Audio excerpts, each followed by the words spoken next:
I grew up in a double-wide trailer at the dead end of a dirt road in eastern North Carolina.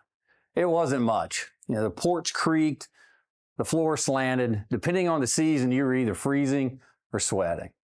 It may sound like some type of crazy soap opera, but it was just our home, and we loved it, right? It wasn't that trailer that made the biggest impact on me, though. It was one decision that my mother made. You see, she needed help. We needed money.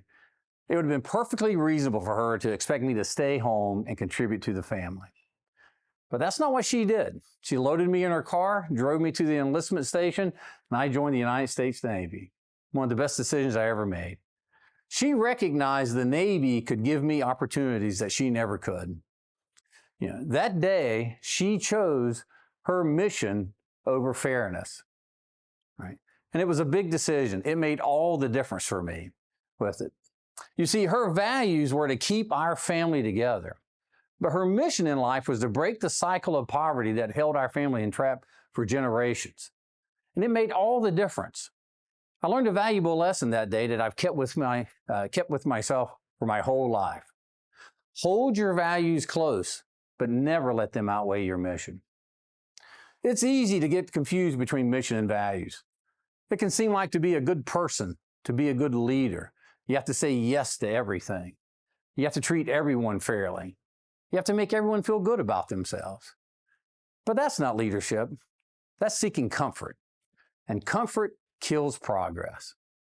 Two examples here, right? You may be familiar with the two iconic retailers, Sears and Kmart, right? They had that great catalog. When I was a kid, I used to take that book and I'd go in, I'd circle pictures so Santa would know what to bring me for Christmas.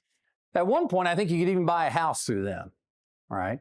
They had great values. They gave back to communities, they funded charities, and yet they failed. Not because of their values. It was because of their mission. They lost sight of where they were going, right? Their mission was to provide products that people wanted at a price they could have afforded in a way that was appropriate for the time. They started spreading themselves too thin. They started choosing comfort over change. They failed to make the tough decisions to save themselves.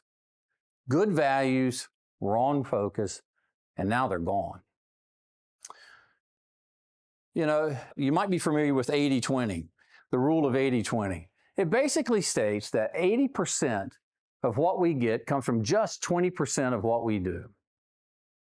But for some reason, we keep pouring resources into that other 80%. Because maybe it feels fair or it feels balanced. But balance rarely changes anything. Mission-focused leaders don't spread themselves too thin. They make bold, uneven bets on key priorities. They double down on what works and they cut the rest. Not because they're ruthless, but because they're responsible. When I work with companies, I ask them one question. What's the one thing that if you get it right, that if you nail it, changes everything? That's your lever. That's your mission. Strip everything away, take and focus those resources. Your top reaches your time, your people, your capital on that.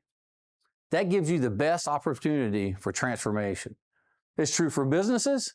It's true personally. I've had to say no to wonderful opportunities that did not align with my mission. I've killed projects that felt emotionally satisfying, but were strategically wrong.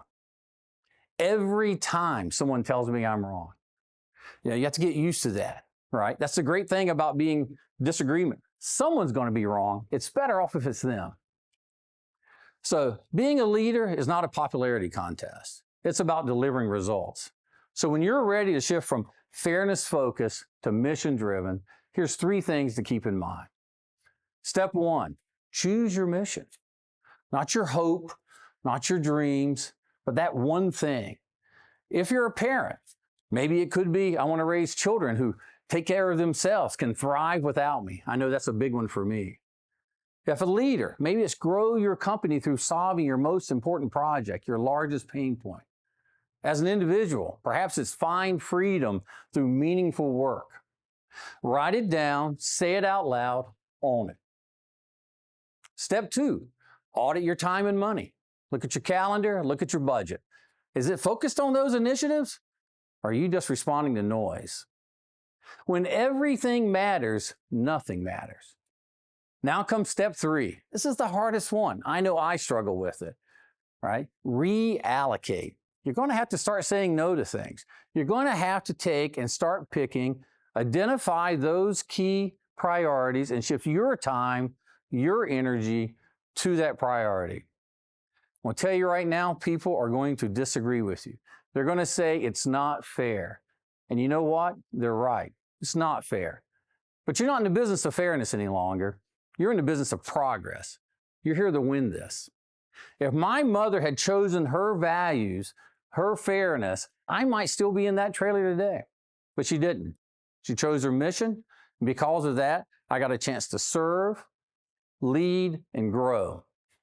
Every time you choose your mission over comfort, mission over balance, mission over fairness, you get an opportunity to transform yourself. So here's the challenge. Don't aim to be liked. Don't aim to be balanced. Aim to make a difference. Remember, hold your values close, but never let them outweigh your mission. Thank you.